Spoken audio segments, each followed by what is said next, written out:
नमस्कार, मी संस्कार काकडे, क्रिएटिव्हचाच 2025चा पासआउट विद्यार्थी. मला CETमध्ये 97.71 पर्सेंटाईल होते. तसंच JEEमध्ये 91.02 पर्सेंटाईल होते.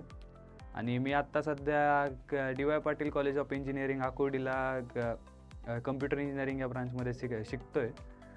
सो 10वीतून 11वीत जाताना मी पण एक झेपची क्रिएटिव्हची परीक्षा दिलेली. त्यावेळी मला पण असंच पॅम्पलेट भेटलेलं.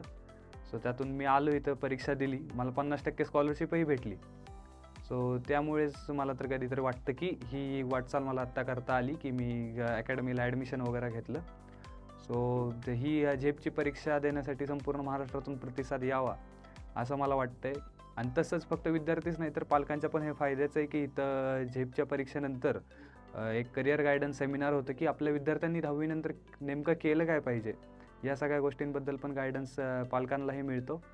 सो मला असं वाटतंय की 11 जानेवारीला होणाऱ्या झेपच्या परीक्षेमध्ये सर्वांनी महाराष्ट्रातून प्रतिसाद द्यावा. 10 वाजता ही परीक्षा आहे 11 जानेवारीला. आणि मला संपूर्ण महाराष्ट्रातल्या 10वीतून जे 11वीत जाणारे विद्यार्थी आहेत आत्ता, त्या सर्वांना एक आव्हान राहील की या झेपच्या परीक्षेमध्ये सर्वांनी आपला सहभाग नोंदवावा. तसेच पालकांनी आपला सहभाग नोंदवावा. धन्यवाद.